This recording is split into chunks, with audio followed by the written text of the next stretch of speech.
All right, good morning, everybody. How are you?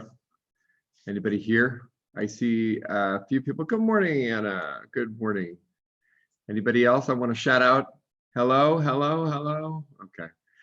So we'll take a couple minutes. I just sent out the link. Let's take a couple minutes to look at our questions on Canvas, and then we'll get started. So just give me 1 second here.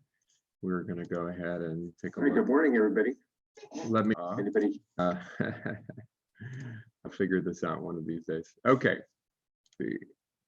so back to here, I'm going to share my screen so you can look at this. So we have in our discussions, you guys, actually, by the way, I will go ahead and look in here. Whoa, what the heck, 61? What's 61? Are there 61? Oh my gosh, I got to read some. How did I not read all of those? What the heck? That's awesome. Okay, cool. Oh my gosh. Oh, look at this. Okay, so there is a lot of things I didn't read yet. Wow. Okay, so let's take a look at a couple questions. I'm just answer a few questions while we get started. And let's see, I think I'm right around here. Okay, Erica says, hi, this did not show up in our lecture.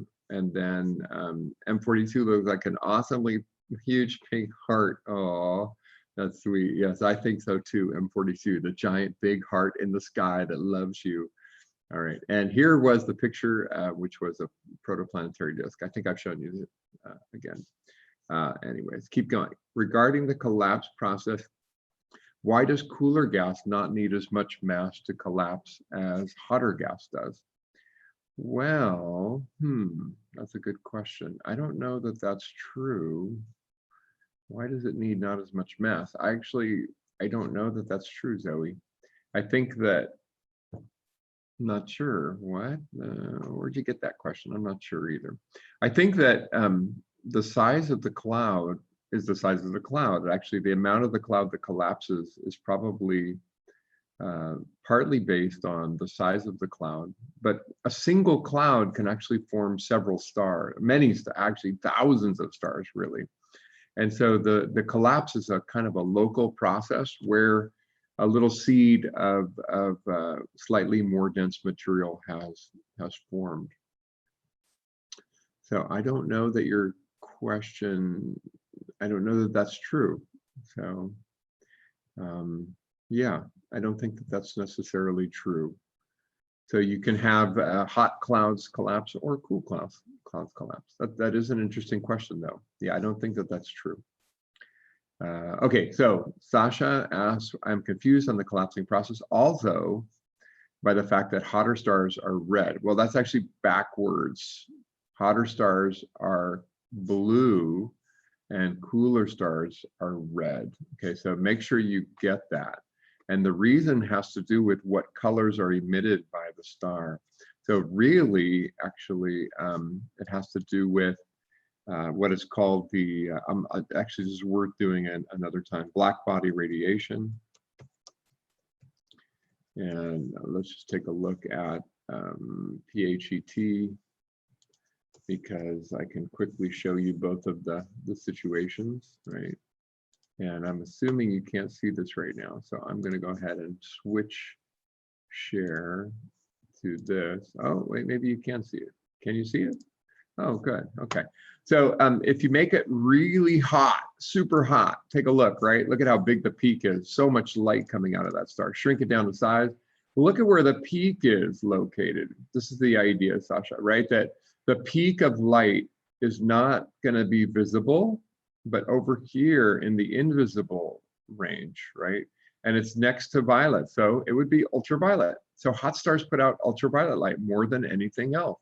But if you look, the curve goes across the visible part of the spectrum. So you do get visible light, right? In addition to the other invisible light, but you get more of the purple, the violet, and the blue, and less of the red and the orange. So the star looks blue. Hot stars are blue, right? Isn't that crazy? And then if you lower the temperature way down to 3,000 is like a typical temperature for you to remember. you can see that this one is the opposite. Well, when I say the opposite, on the other side of the visible spectrum, the peak is here in the invisible, but this is next to red. So it's actually a longer wavelength or lower frequency than red. This is infrared. So cool stars put out more infrared light than anything else. So in this demo, you really need to shrink it way down before it turns just pure red. And then the reason is because look at what happens, right? You almost get none of the violet and the blue and lots of the red and the orange, okay? This is a little bit artificially low, but it kind of gives you the right idea that you can, that's why it looks red to you. So the cooler stars are red because they put out more infrared light than anything else. And then that little tail of visible light that you can see is mostly red and orange and not very much blue and violet. Okay, so that's one question I wanted to just answer, and hopefully by now we have a few more people. We got a few people here now.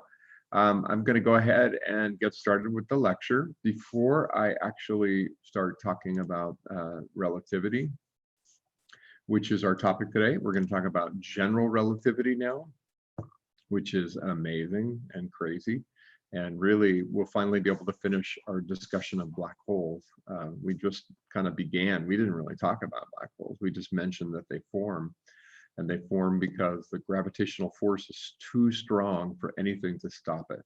So if the mass is greater than 2.7 solar masses, then it will collapse and form a black hole.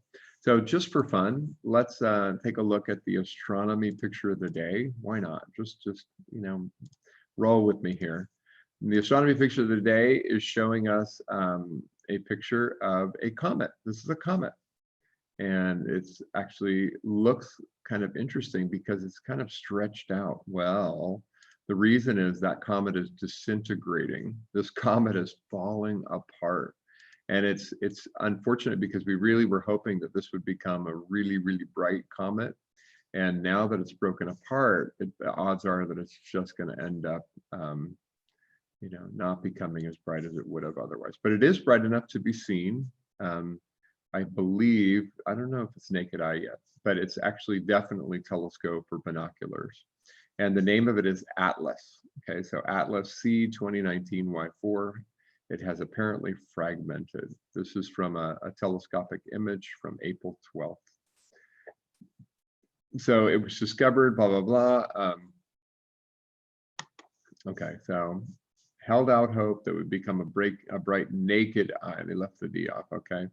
But it's probably not gonna happen. So anyways, it was probably originally part of a much larger comet anyways. That's kind of an interesting story. Okay, so now let's go back to, can I just switch and can you still see?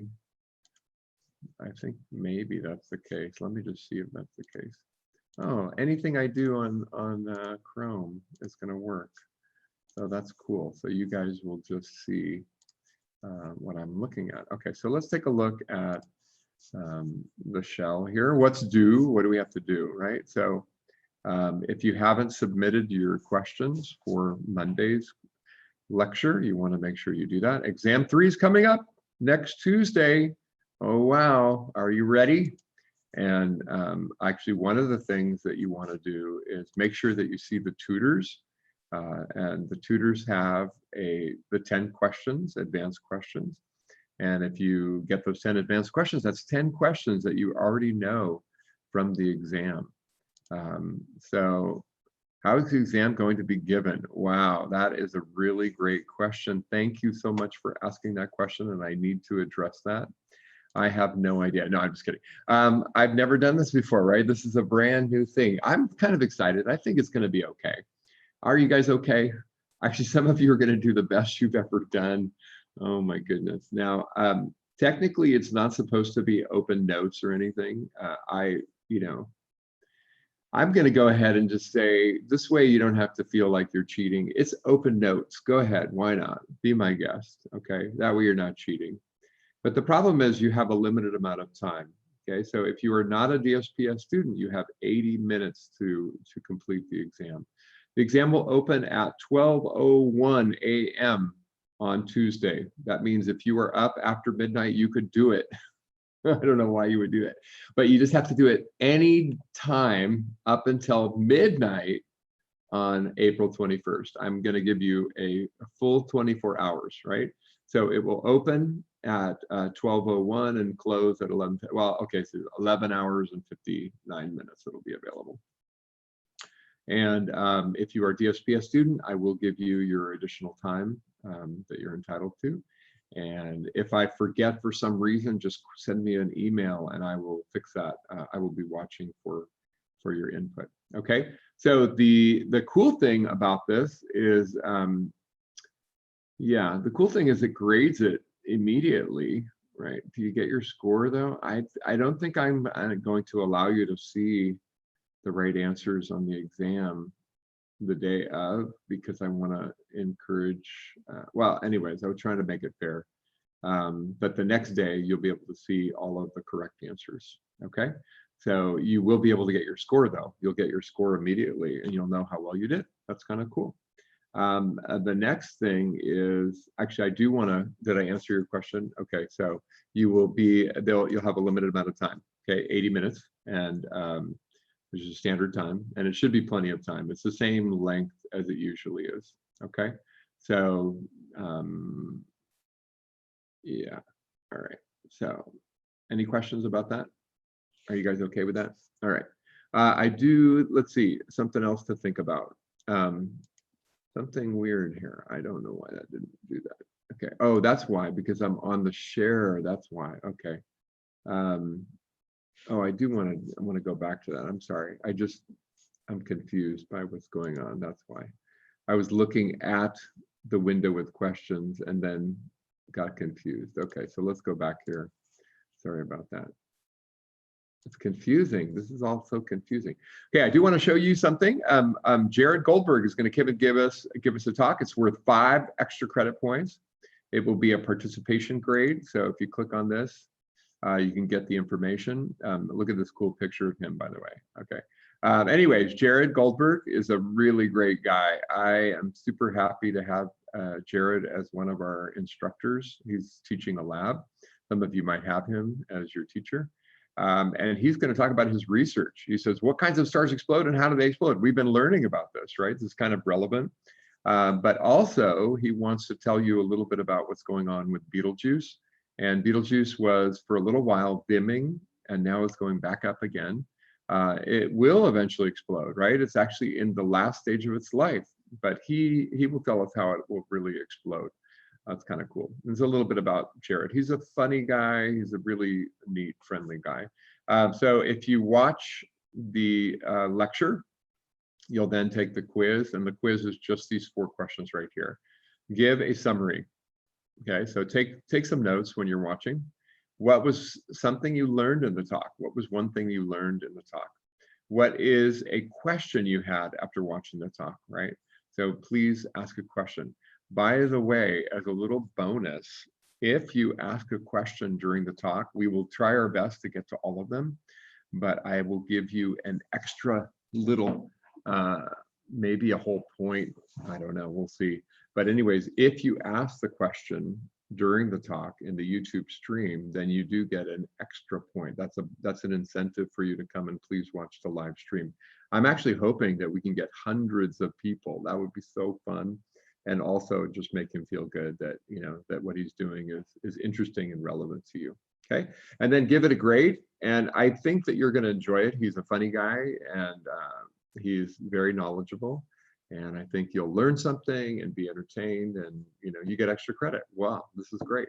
It'll be less than an hour. So he's actually talking for like 45 minutes, 50 minutes maybe, and then there'll be time for question and answers after that. Okay, you take the quiz, fill it in, and I will give you the extra credit.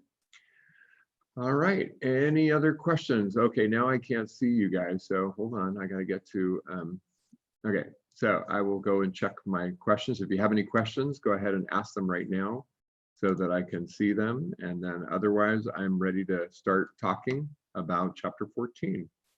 And I'm clicking and I'm looking and I'm seeing no more questions. Okay.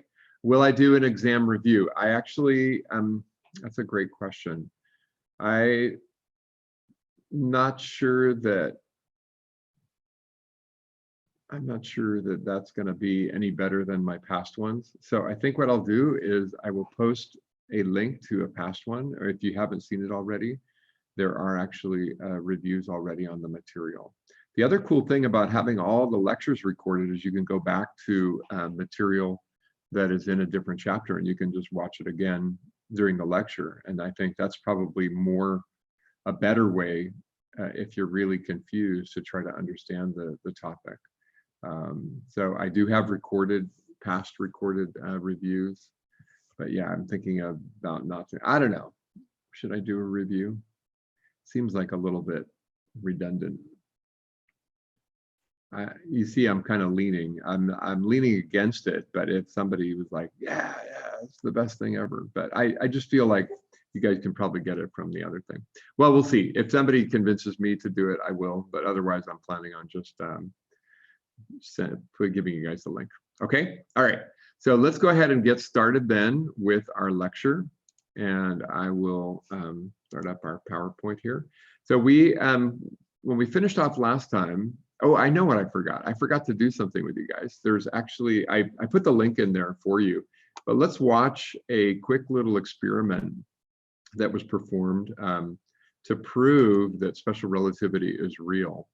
And so first of all, it is real. It is so real, and we have evidence to prove it. But this is a little video clip. And again, if you can't watch this one very well, then there's a link in Tuesday's lecture. Okay. So $3 million at $2,300,000. In 1971, Joe Hafele and Richard Keating. Actually, can you guys hear the sound? Can you let me know if you're hearing the sound right now?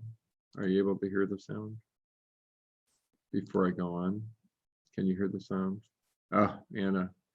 Okay. Can you guys hear the sound on the video?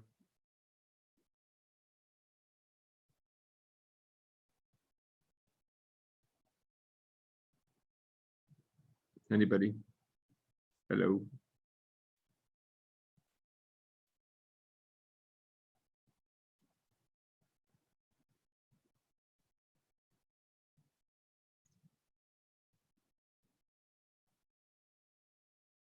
Okay, so I'm not sure if you guys can hear the sound. I'm not sure if it's worth watching if you can't hear the sound. So could somebody tell me, yes, I can hear the sound? That was fine. Anybody? 11 people. Okay, all right. This is the fun. I wish you were in front of me. Nope. Nothing. Okay, I'm going to assume that you can hear it then and watch this experiment. Put the theory to the test. They flew 4 atomic clocks around the world to compare the passage of time on an airplane with time on the ground. I don't trust these professors who get up and scribble in front of blackboards claiming they understand it all, because I've made too many measurements where they don't come up with the numbers they say. Richard had told me that in all previous work he had done, he had never seen the effect of time dilatation. Had never seen it. I knew what was being predicted, but it always seemed to me that the best proof is to measure it. To see how time slows down with speed, they had to fly all the way around the world in the original experiment. Today's atomic clocks are more accurate, so the warping of time should be apparent even on an ordinary transatlantic flight.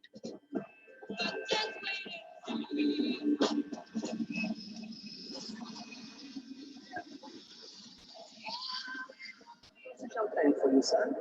Yes, one for me and one for my friend.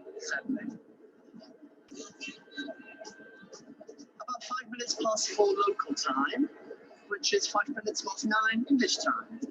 Einstein said time is that which is indicated by a clock. I think I know what a clock is, therefore I think I know what time is. Seem to be following an unbelievably constant track. En route, they collected data from the pilot.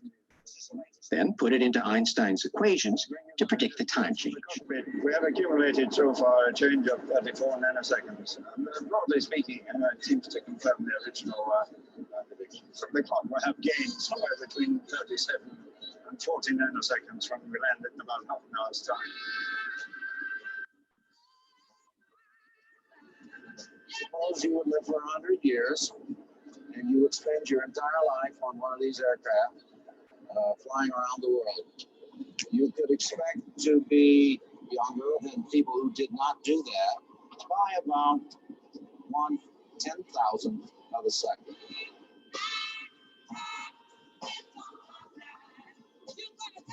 UTC, USNO Master. To measure exactly how much time changed relative to time on Earth, the clock on the airplane had been synchronized with the international standard at the start of the trip.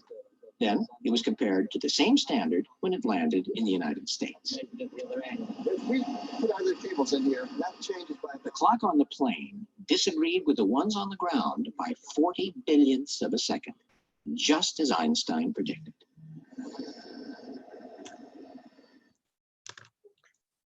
Okay, so that is the proof that we are actually, okay.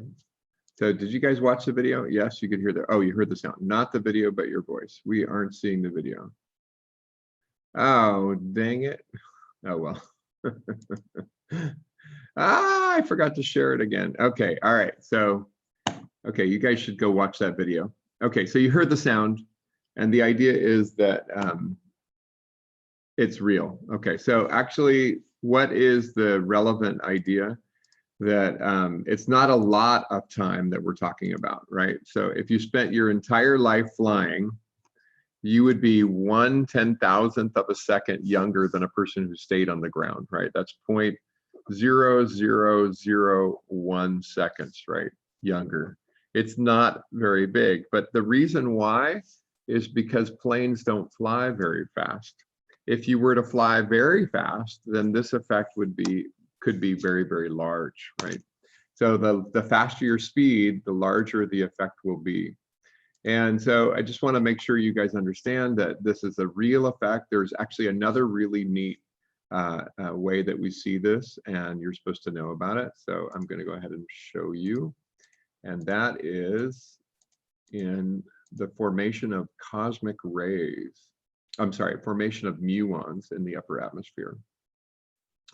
Okay, so I'm going to actually just quickly jump to a slide, and then I will go back to the rest of the material. Okay, so, and I'm going to make sure you can see it this time. Okay, so you're going to take a look. This is something that's going on right now all the time. We have high energy particles coming from other stars or other places in the universe, and they hit our atmosphere, and the energy of the cosmic rays is absorbed by particles in the upper atmosphere, and high speed muons, you should write that down, are created. Now these muons don't live very long. So if we make a muon, if we do an experiment to make a muon in a laboratory, they live for just a very, very tiny amount of time, about a couple of microseconds. That's millionths of a second. And even though they're traveling at 0.99 C, they would not get very far, maybe like a fifth of the way, not even a fifth of the way down to the atmosphere. But because they're moving so fast, right? It's like the rocket. If we observe a rocket, the time on the rocket seems to be dilated, and we on Earth measure the time as being much longer. Because it's moving so close to the speed of light, the value of gamma is much, much greater.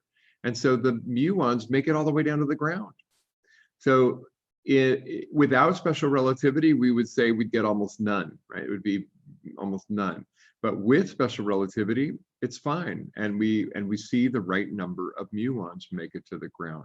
So this would be another test of special relativity that proves that it's real, right? It's not just an equation to try to show us something kind of like a weird esoteric effect. It's a real thing. So special relativity, when things go very fast, the time as measured by a stationary observer will be longer, and the time spent on the rocket will be shorter.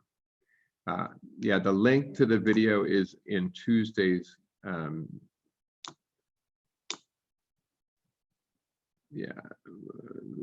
it's in Tuesday's lecture.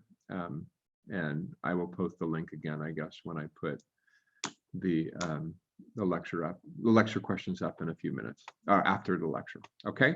All right. So back to relativity, and there's another kind of relativity that we want to be aware of. Back to the sorry, one more time. In special relativity, the key thing that you're supposed to know, actually, there's a couple of key things. You know what? I just realized I have to do a few key things. Let's put down a couple more things actually for special relativity. So the first thing that you learned about was in special relativity is this idea that time dilation, right?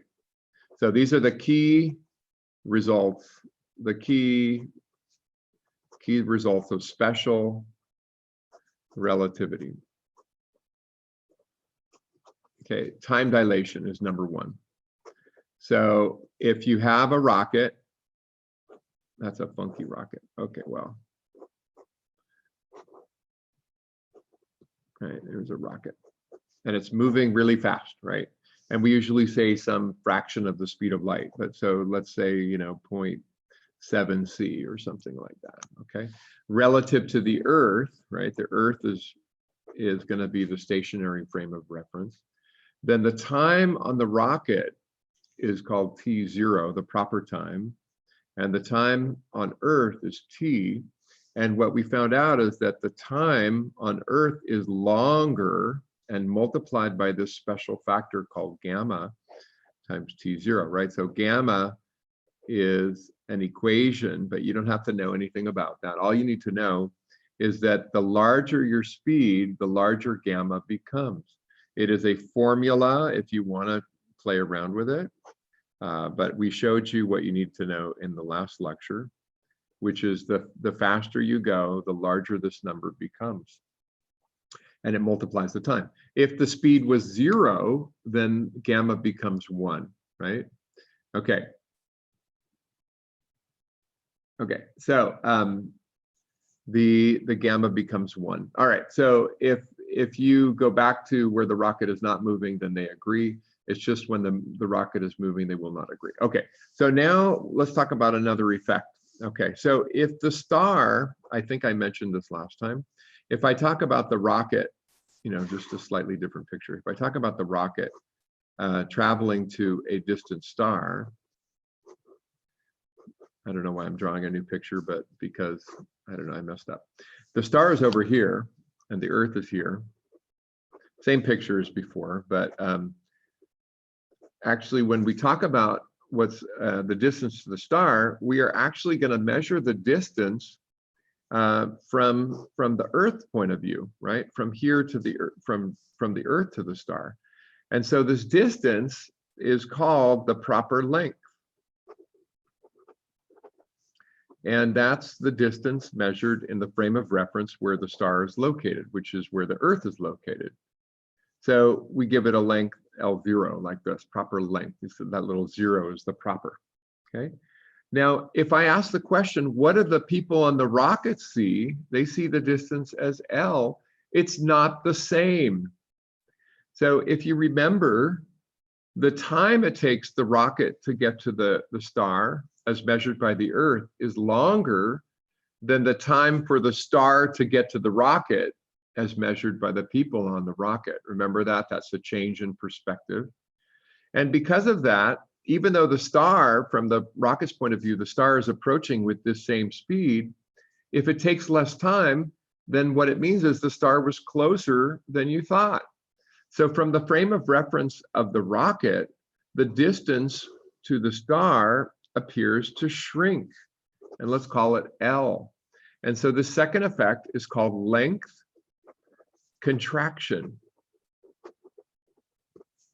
And the length as seen by the rocket is shorter by the same factor gamma. So if gamma was a big number like 10 or 100, then it would really look as though that star was that much closer, right? And so this is the second effect that I want you to be aware of. We're not going to do any calculations. I just want you to be aware of it. So if we talk about how far away the stars are, one of the ways to make the stars closer is to go really fast. The stars will appear closer when you go really fast, and therefore will take less time than they would, you know, if you were in the Earth frame of reference. Okay, so that's the second effect. Now there's a third effect. And again, you're my students, so I feel like I need to show you something. But Einstein, when he first came up with these formulas in relativity, he was very motivated to make something that was consistent. And when he first created the kinetic energy formula, kinetic energy, I know this is way more than you normally would have to do, but you're my student, so here you go. He wrote down the kinetic energy formula, and it looked like this. Okay, so I want to write it down for you just because, you know, why not? Okay. And he looked at this and he said, and so by the way, let me just point out there's a gamma -1 in parentheses, and then there's an M with a 0. What is this? Well, remember that the 0 would be in the frame of reference where it's not moving, right? Or where it's located. And we call this the rest mass. Okay, the rest mass. And it's the mass in the frame of reference.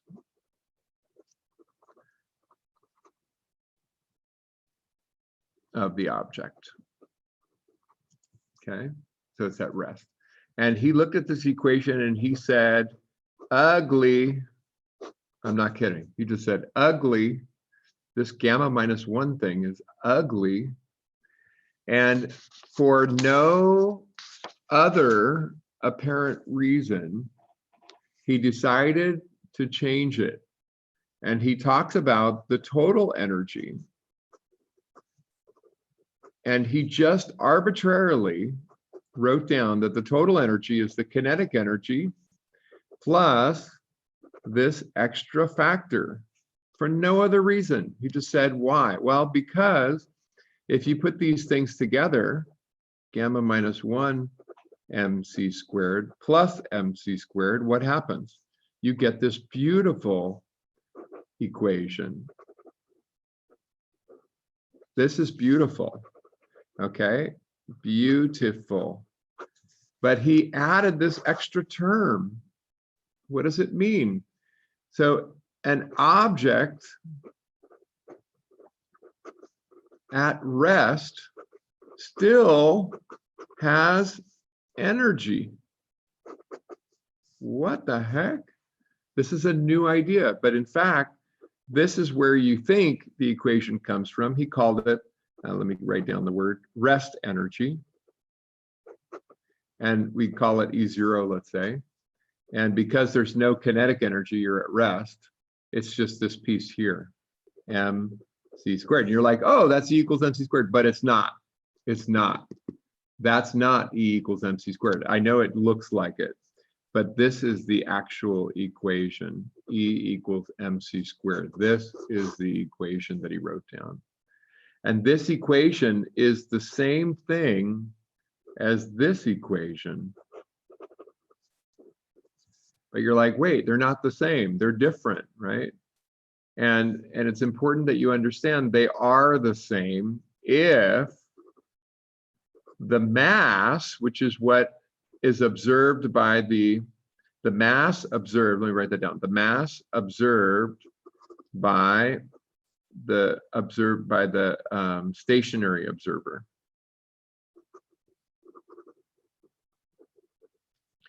equals gamma times m0. Okay, then they match, right? If you put in gamma m0, now it looks the same as this. So what happens? The faster you go, the more mass you have. And this is an important idea, because if you want to speed something up, you have to push on it.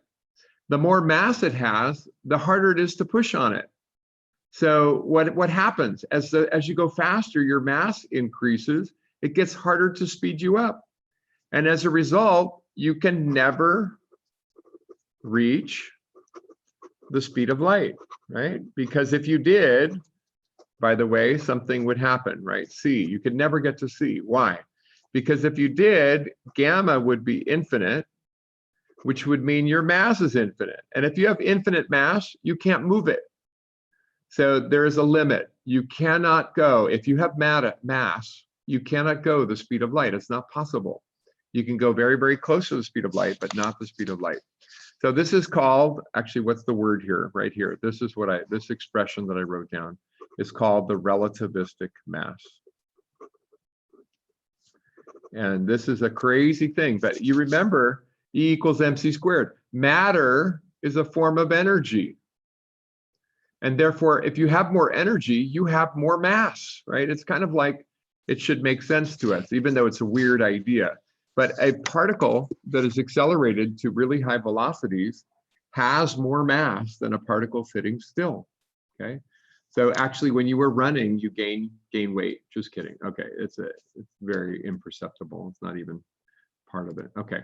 So anyways, that is what you need to know about special relativity. So our final topic, and it's going to connect with black holes, and it's pretty big deal. The final topic is actually, I'm going to write it down for you. The final topic is general relativity. Okay, so what is general relativity?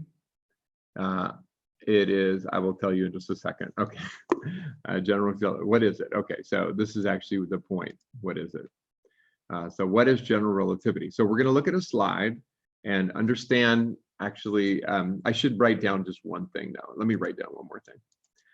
The most important idea that Einstein came up with that will motivate all of general relativity is called the equivalence principle. Equivalence. How do you spell equivalence? Oh my gosh. Equivalence. Okay, it is. Oh, yeah. Okay, equivalence principle. Okay, so we'll talk about that right now. What is the equivalence principle? All right, so I have an experiment here that I want you to think about. It's a Gedanken experiment, which means just in our head. But we're going to go ahead and pretend that we are inside of a capsule. Okay, we're inside of a rocket. Okay, the rocket is not moving or not accelerating, and so you're floating around, right? There's no feeling of I mean, you're floating around, okay? Because there's no, you're far away from a planet, and therefore, you know, you're just floating around, okay? You're far away, that's fine. Okay, now what happens when you turn on the engines? What happens when you turn on the engines? You start moving, right? There's a really cool thing that you should be aware of, is that you are going to feel as though you're pushed down into the floor, but it's not the correct idea. If you could watch the rocket from outside, you would understand that the rocket is accelerating. So this is an important idea.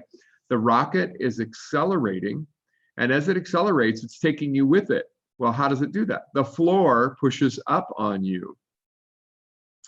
So the key thing that you want to understand is this is how you create artificial gravity in a rocket ship. You will feel exactly, and I mean exactly, as if you were in a gravitational field. Okay, so this is the equivalence principle. You want to write this down. There is no detectable difference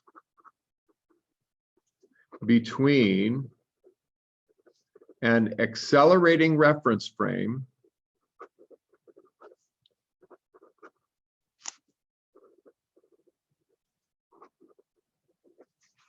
and a gravitational field.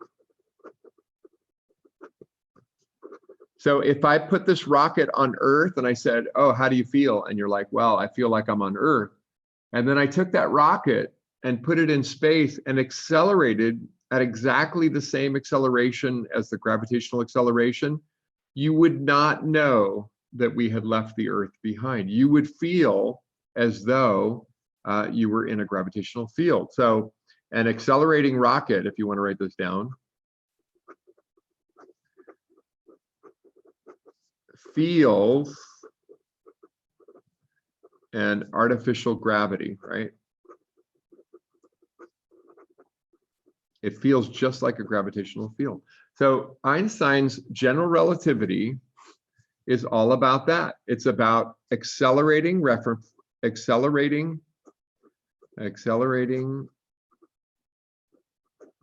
frames or gravitational fields.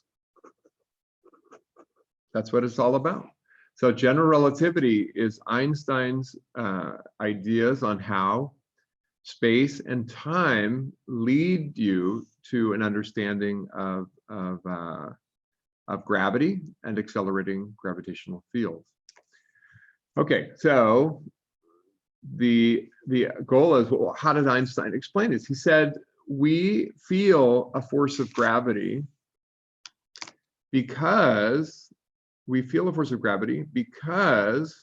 space and time are being warped by the gravitational field. So let's look at a picture of that. This is the picture you want to have. That we have a perception of gravity, but it's not real, right? It's not real at all. There is no force of gravity. It's just the feeling that we have. And the feeling that we have is because when you put a piece of matter in space-time, so this picture right here is Einstein's idea. He said, remember that space and time are relative, right?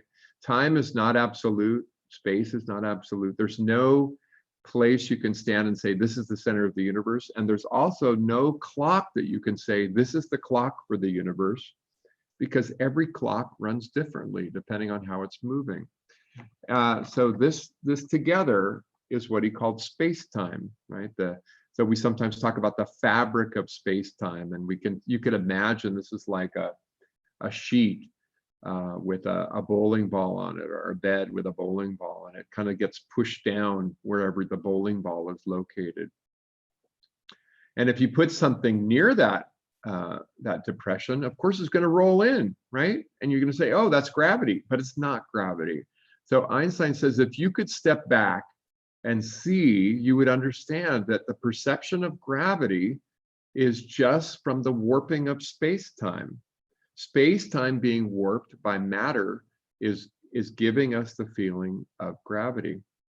And the other crazy thing, this is really crazy, is that if you could watch an object in space-time, you would find out it's moving in a straight line. And the reason why it looks as though it's curved is because we are in this curved space-time. So the orbit itself is just a manifestation of this curved space-time. The object is actually moving in what it thinks is a straight line. It's moving in a straight line, okay? So gravity is not real in some sense, right? It's just a manifestation of the curvature of space-time. So there's a couple of big ideas that you need to get. And so I just want to show you something kind of important. There's actually an idea. Imagine that I was in a rocket that was, I'm going to make it vertical this time, and I put a little window in the side of the rocket, and I shoot a laser, right? I shoot a laser right in this little tiny window right here. And if the rocket was on the ground, right, the laser beam would go straight across and hit the wall right here. But what if so on the ground, right, not moving, actually just stopped, it would hit right here, right? But what if the rocket is accelerating up, right? What if it's accelerating up? Then in the time it takes the light to cross the rocket, would it hit in the spot across from the rocket? And the answer is no, because the rocket will have moved up. And so if you watch it, the laser appears to bend, right? And follows a curved path, kind of like things when you throw things in a gravitational field. So when it's accelerating, it doesn't hit right across, it hits right here. And so this is a crazy thing. So in this accelerating reference frame, light appears to bend, to bend, I'll put bend, in accelerating reference frames.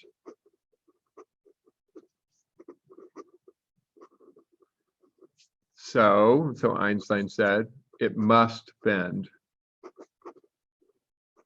in gravitational fields because there's no difference. And so this is the crazy thing. If you didn't realize it, when you shoot a laser, it falls because of gravity.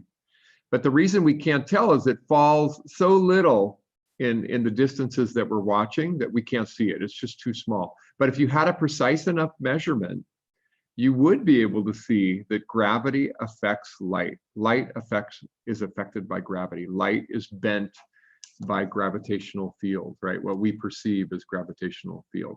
And so that's kind of a big deal, right? That's something that we never knew, right? That light is affected by gravitational fields. So what I want to share with you is the most important ideas about general relativity, and that is the following thing, right? That there are the major effects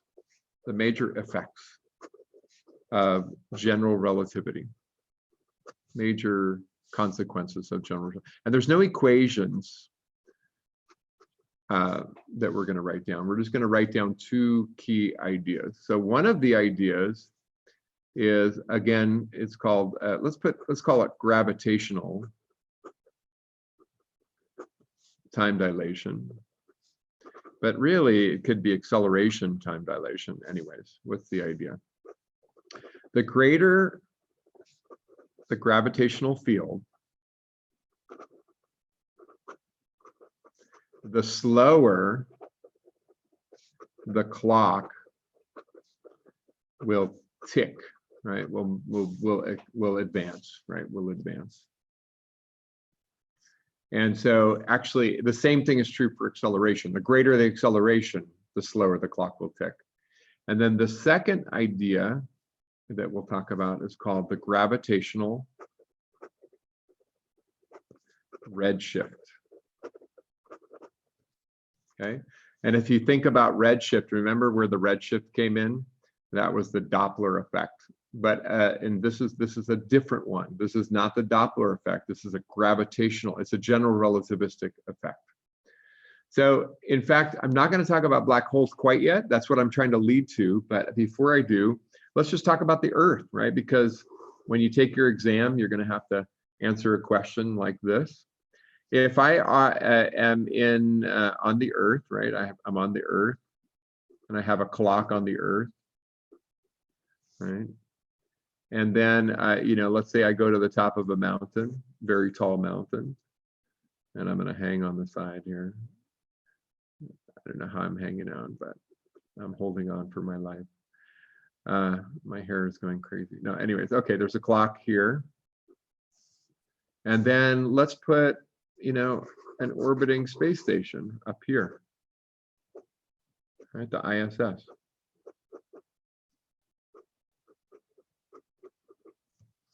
And there's a third clock, right? So there's clock 1, 2, 3, right?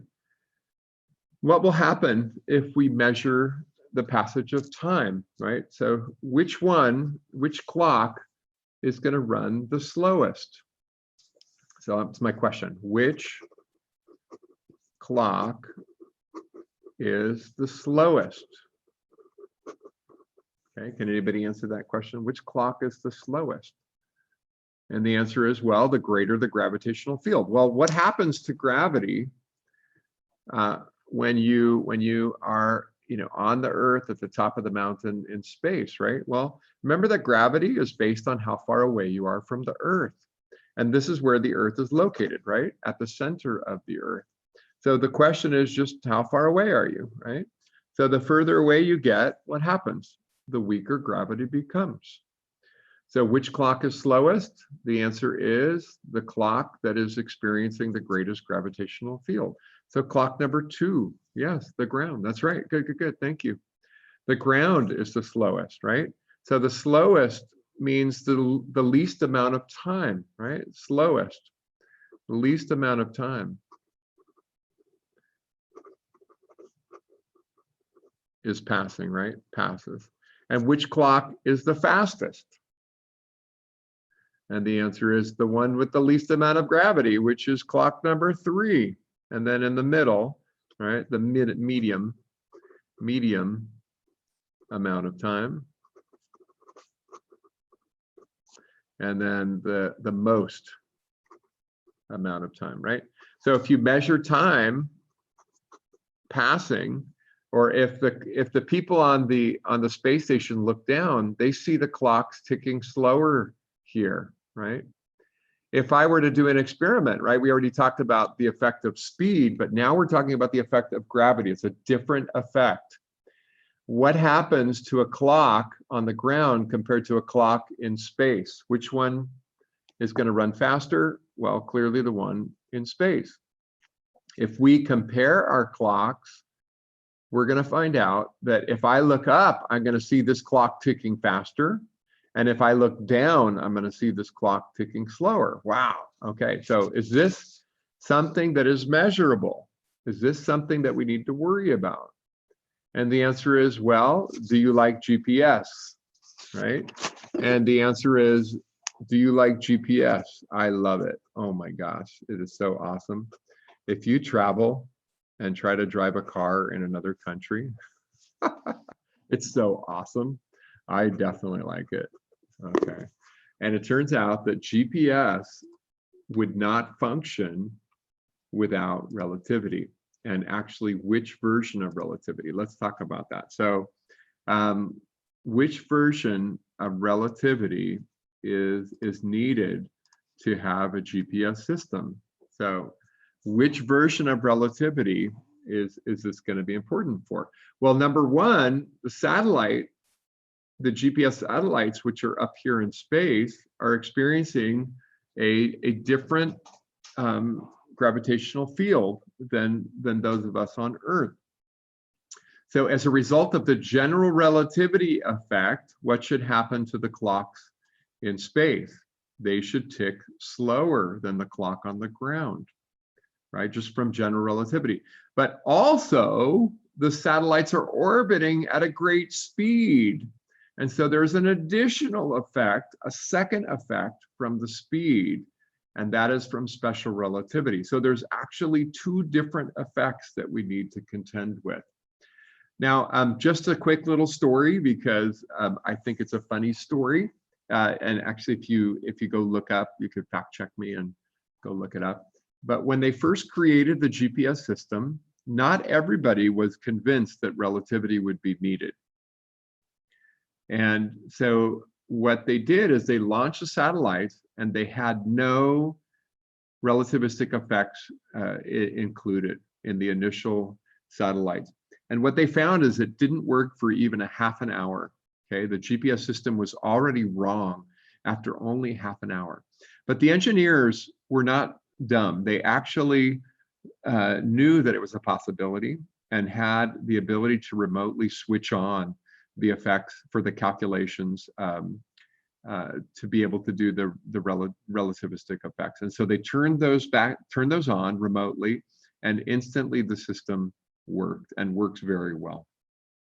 So the GPS system uses both relativistic effects, the gravitational relativistic effect, and also the special relativistic effect, to be able to do this. Okay, all right.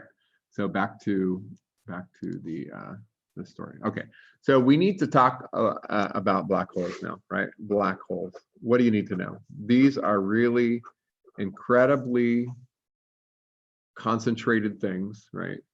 And so what happens, right? What happens to black hole? What stops gravity?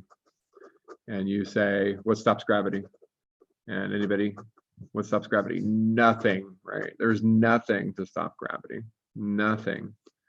So what happens? All of the matter that is left over, and it's more than, so it's greater than 2.7 solar masses, begins to shrink, shrink, shrink, shrink, shrink. It goes very quickly, right?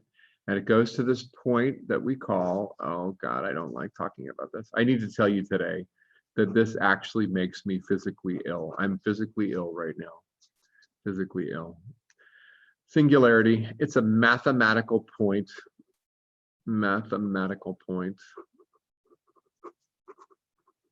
right?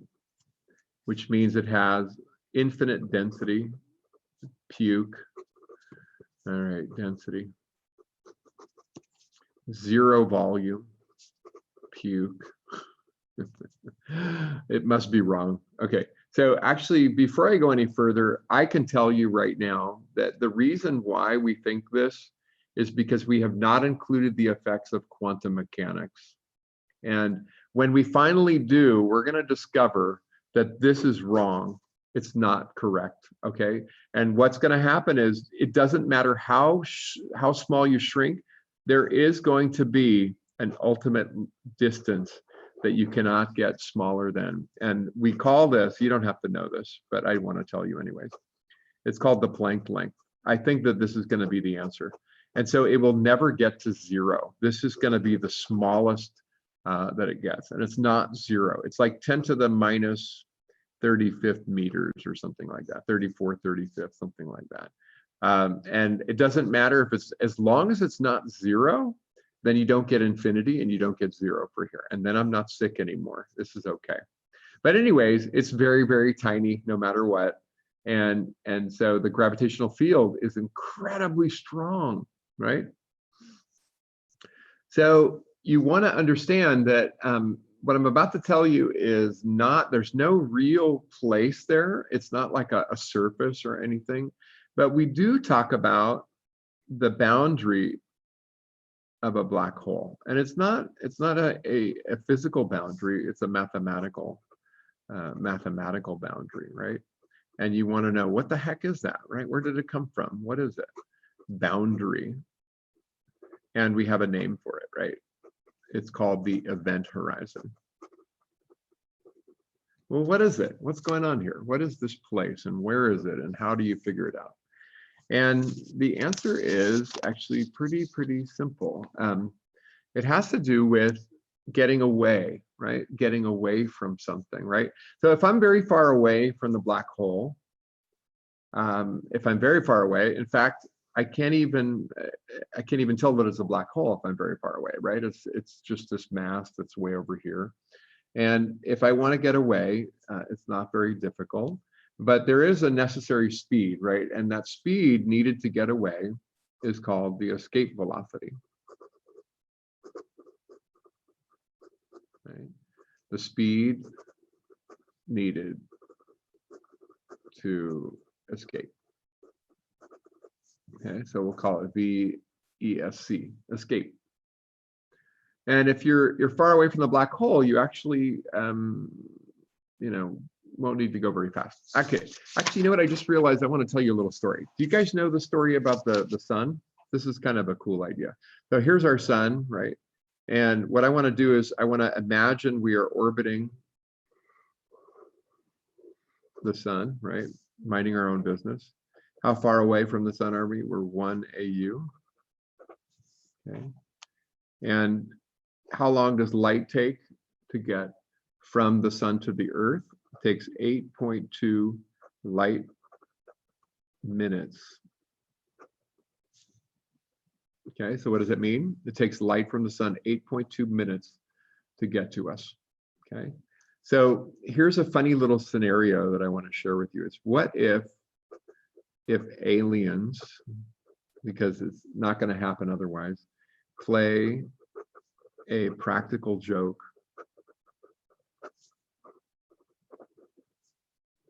on us and turn our sun into a black hole. Okay, so aliens come along, they're like, ha, ha, ha, let's play a little joke on the humans. They inflate it back, they put it back afterwards. So we're not dead, don't worry. It's just a temporary joke, just for like a moment, right? What would happen? What would we see, right? So if they turned it into a black hole, it would be the same mass as it was before, right? It would be the mass of the sun. So what would happen to the force of gravity? Well, by shrinking it, you don't change mass, you just change the size, right? You change the density. There would still be, the gravity would be the same, right? The gravity would be the same. What Einstein tells us is that the normally not too curved space would become very extremely curved in a very, very small region. Okay, but in fact, actually I messed up. When you get out here where we are, the curvature of space is the same as it was when the dip was not so extreme. The curvature out here is no different. And therefore, the Earth would continue to orbit.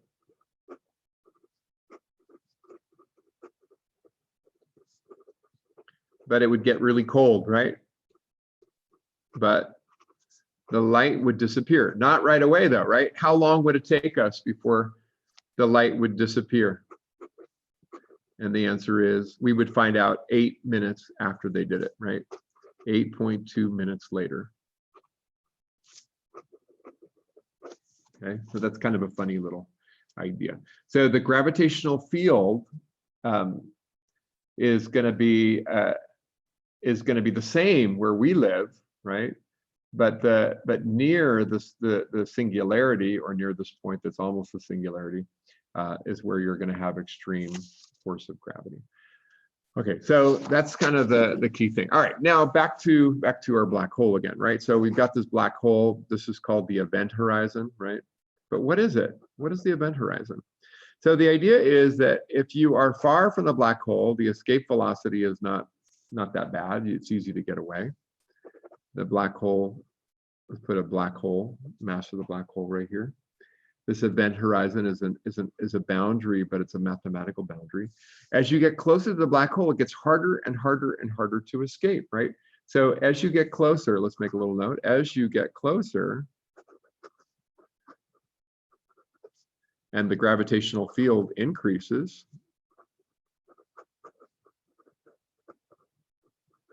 right? The escape velocity increases. You need to go faster. Increases. I can't read that either. Increases. Okay. So as you get closer, the escape velocity increases, and at some point, the escape velocity needed is the speed of light. The speed of light. And if you remember, matter particles cannot go the speed of light. So if you are at this event horizon, you cannot escape from the black hole, no matter how hard you try, because you can never reach a speed of light as your escape velocity. You're going to fall into the black hole. But the other thing is, if you're a photon, right? A photon, which is a particle of light, you can just escape if you go straight away from the black hole.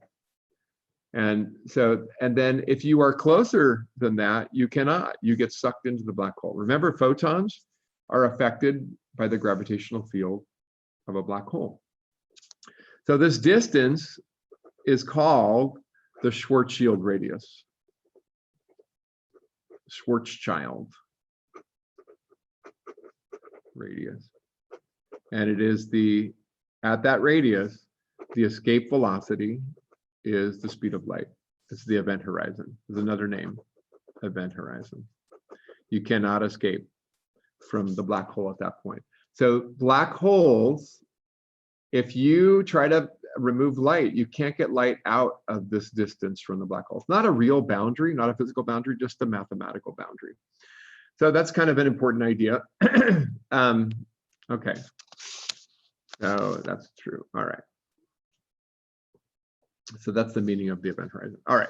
So I forgot something else that I was supposed to show you. I told you the idea, but I forgot to tell you the other one, right? We talked about the gravitational time dilation, and we talked about it down here, but I forgot to go and do this other one right here, the gravitational redshift. So maybe I'll just do it with the black hole, if that's okay with you guys. I'll just do it with black hole. So it turns out that if you are a photon and you want to orbit a black hole, it turns out you can't be at this distance. You have to go straight away from the black hole. You're not going to escape. If you want to orbit an orbiting photon, you can orbit a black hole. You actually have to go a little bit further. So I'll draw the original black hole. This is the short shield radius. You have to go 1.5, right about here. Then this is photons can orbit. So if they go sideways, right, if they have this is a photon going sideways can just orbit the black hole. Oops, there we go. Can just orbit the black hole. It's called the Photon Sphere. And the distance, you don't have to know this. The distance is 1.5 short shield radiuses. You don't have to know that. Anyways, the photons can orbit. This is called the Photon Sphere. All right. So the only way for a photon to escape is if it goes away from. So suppose I am an astronaut. This is kind of the idea, an astronaut falling into a black hole. We're going to talk about some other effects in just a moment. When the astronaut is here, right, if they shoot a laser out away from the black hole and it has a certain color, let's say, I don't know, green, right? It's green when they shoot it. If we're out here watching, from some orbiting space station, if we watch them, when the light gets to us, it's not going to be green anymore. So what color will it be? Well, the light that we see,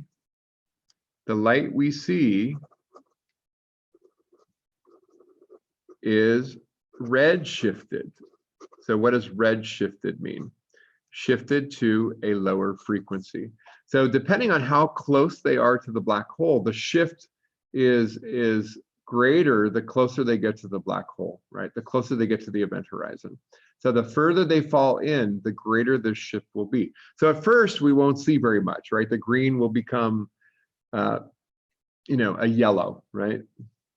At first, it looks yellow. And then what? Then orange, then red, then infrared, right? At some point, we can't see it anymore. So the closer they get to the black hole, eventually we can't see it anymore. Okay, it gets shifted beyond our ability to see. Okay, so this is called the gravitational redshift. Okay, so now let's see if anybody's, yeah, okay. All right. So that's the gravitational redshift. So one more time. The color changes. It's called gravitational redshift. Okay, and that's pretty important, right? So the two major effects: the time dilation, as the astronaut falls closer, their clock will appear to tick slower, and then the other thing, if we see light coming from the astronaut, the light will be red shifted. Now, I didn't mention it, but what if we shine light towards the astronaut? Will they be able to see it? Well, sure, no problem, right? Light can come in without any problem because the black hole is bending it this way anyways. But what happens to the color of the light? It's actually blue shifted, right? It's shifted to a higher energy. So if we try to communicate with the astronaut, the light that we send is getting shifted to a higher frequency. Okay, that's the same concept as this right here. So the frequency deeper in the field is lower. and further out is higher. Okay, that's the idea. Sorry, I said it. The frequency deeper into the field goes higher, and farther out of the field gets lower. That's what it is. Sorry. So it's shifted higher going in and lower going out. Okay. So we do want to talk a little bit more. What about this astronaut who's getting pulled in to a black hole, right? So there's a black hole, right? There's a, I don't know why I did that. Sorry. There should be a singularity. Never mind. And this is the event horizon. And what happens to an astronaut that comes in to a black hole, right? So you guys are supposed to know this, that what part of their body will experience a greater force? And the answer is, well, of course, their feet, right? Their feet are going to be pulled with a greater force of gravity than their head. And as a result of that, there is a tidal force. Remember the idea of tidal force? What will happen to a tidal because of the tidal force on a human, right, or on anything really that comes too close? It stretches the object, right? And so there's an idea, a technical term, right? What happens if you get too close to a black hole? You are stretched into a strand of spaghetti, right? And this is actually the term spaghettification, right? You're stretched by the tidal forces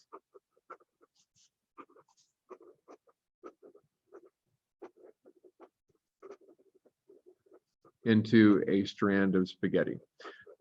We don't talk about more, you know, we don't really talk about a lot of the details that are here. If you like black holes and you want to learn more, there is another course, by the way. It's called Black Holes and the Universe. It's a very fun course, and it does much more than just talk about black holes. We talk about relativity and stuff like that. It's called ERTH 106. If you think you want to learn more, we actually have a whole course talking about black holes and the universe and how the universe began, and we do some really crazy stuff, quantum physics. If you are interested, you might want to sign up for that. It's pretty fun. Okay, but we are spaghettified when we come too close to the black hole, and yeah, you die. You die no matter what. Actually, if you get really close to the black hole, your atoms probably get ripped apart. It's a pretty bad way to die. Okay, so I do want to mention that there are more than one kind of black hole that you're supposed to be aware of. There are stellar mass black holes, right? Where do they come from? They come from stars. Okay, so what would be a reasonable range of mass? Well, remember that the black hole doesn't form until it's more than 2.7 solar masses. So that would be kind of the lower end. And we're not sure. There may even be lower than this. Maybe it's 2.4. I don't know yet, but I know that 2.7 is low enough that you get a black hole. And then how big can they get? Well, maybe 100 solar masses. That's pretty big, right? 100 solar masses, something like that. That's a stellar mass black hole. But there is another version of a black hole that you have to be aware of, and we're going to talk about this a lot on next week on Thursday. But actually, maybe not Thursday, maybe the week after. But anyways, we are going to be talking about it in the final classes. And they are what sits at the center of every galaxy, right? What sits at the center of every galaxy, right, is a supermassive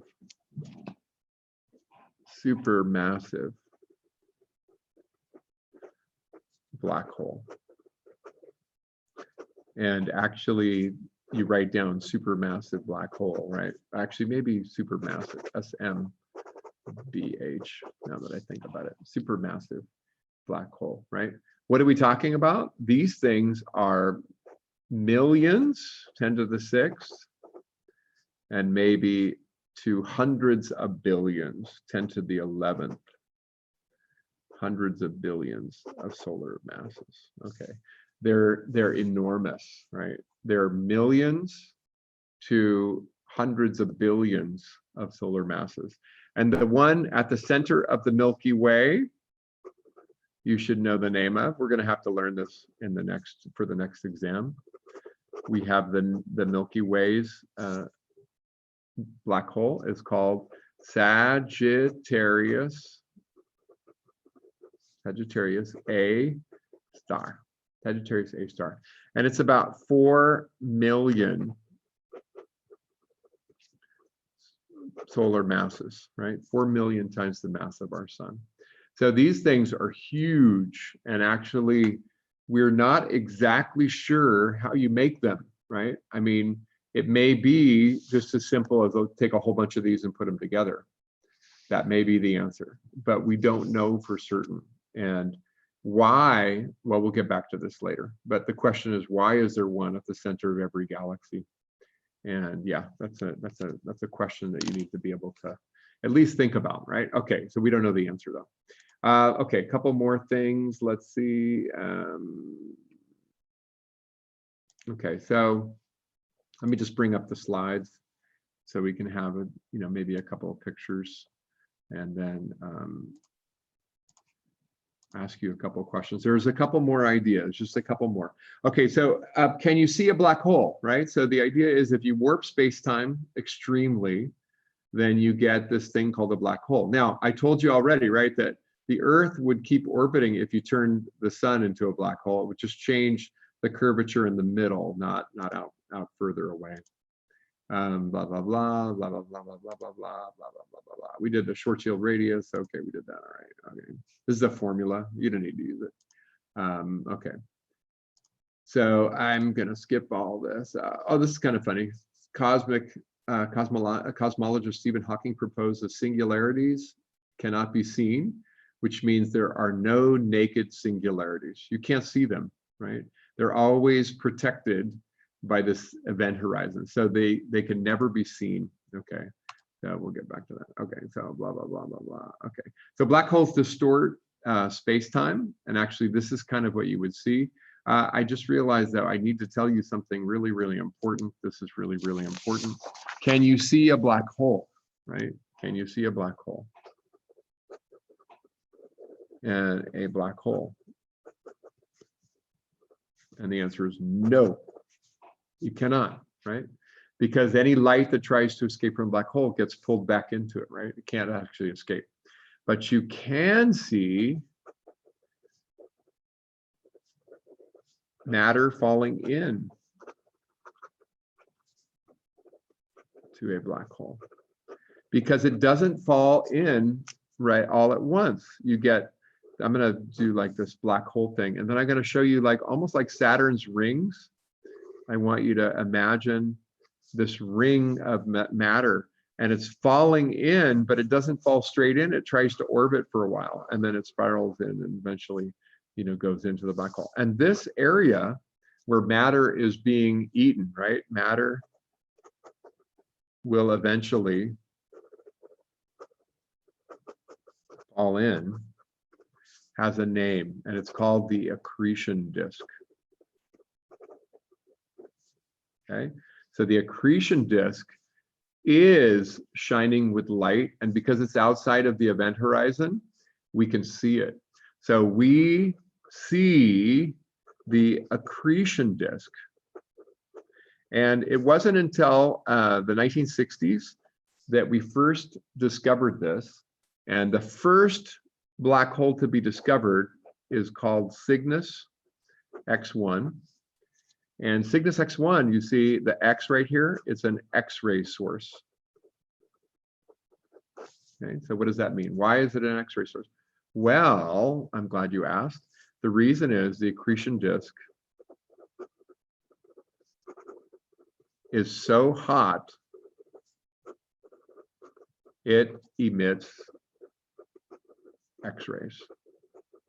Okay, so as long as a black hole is eating something, we can see it. If it's not eating, and by the way, for many, many years, our Milky Way was completely invisible. Actually, there is a way to see it, but not in this direct method. And the reason is there was nothing, it wasn't eating anything. There was no accretion disk. But actually, not long ago, the Milky Way ate a big cloud of gas, and for a little while, we could see the accretion disk around the Milky Way. So that's actually a pretty recent event.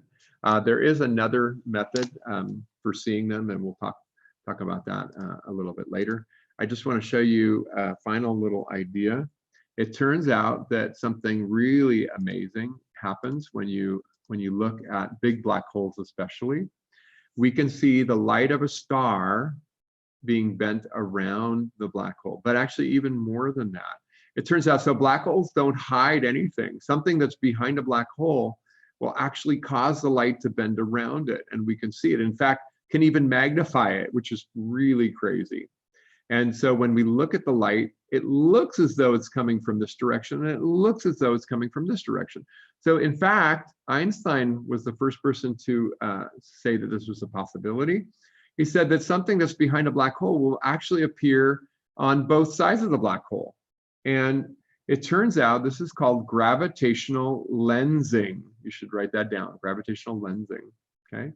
And what's really amazing is that we have seen this, that Einstein postulated that if a galaxy were behind a big black hole, or so if a galaxy was behind a big black hole, the black hole would not hide it, but instead the light would be bent around it. And you could potentially see a ring of galaxies around this. So there's a galaxy here that's in front of this galaxy that I see. And this galaxy is actually being bent. The light of this galaxy is being bent around the black hole into almost a perfect ring. And the crazy thing is that the light is coming in slightly different times. So this is actually two of the same pictures of the same galaxy, maybe even three. And if I see a supernova going off in this galaxy here, it turns out a little while later, it goes off here and here. And so this is actually allows us to figure out the shape of this galaxy more carefully. So gravitational lensing allows us to see this effect. It's really kind of amazing. So last thing, okay, very last thing. I know I'm a little bit over, but bear with me. The very last thing I want to share with you is that accretion disk, of course, accretion disk, which we mentioned before with a what else? Like a white dwarf, right? Accretion disk. Something important. Accretion disk will generate a magnetic field.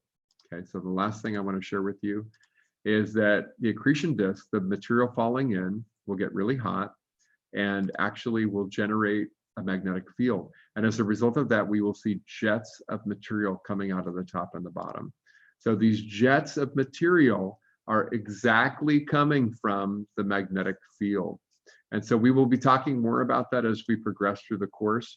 But in fact, the magnetic field from these accretion disks are projecting material out. We don't know exactly how it works, but we do know that it's the magnetic field. Okay, so it's the same concept that we've described before. Anytime you have jets of material, you don't know exactly how it works, but we know it's the magnetic field that's causing that to happen. Okay, and so that is it for today. I hope you guys watched the thing on kilonovas, because that is just amazing. It's an amazing new part of our world. Astronomy has a new way of seeing the universe now through this thing called gravitational wave observatories. So we are very excited about that. And the result that I mentioned to you with the kilonova, or when you watch that video, is one of the things that you're supposed to know about. So if I had a little more time, I'd go into that. It actually generates all kinds of the material on the periodic table in ways that we didn't realize before or weren't quite sure about.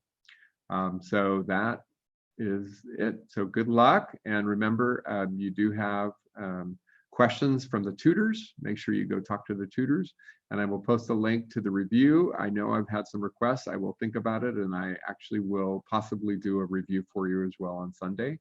Yeah, why don't I just do it? All right, I'll do a review. Fine, I'll do a review. Sunday, same time, 2 o'clock, I think is when I did it before. Is that what time I did? All right, I'll do the same time that I did before, something like that. And we'll record it if you can't be there. I'll go ahead and record it and you can watch it later, okay? All right, so I hope you guys have a good day. Any questions? Let me look for questions and I'll answer any questions. Test is at noon. Do we have class today? No, there's no class on Tuesday. We'll go ahead and call that your test taking day. I could do a class, but I think I better not. Let's just, yeah, let's just call it a day. Okay, so that will be a testing day. And then Thursday we'll get back to normal. Okay, thank you guys very much. Have a wonderful day. And all right, take care. Bye.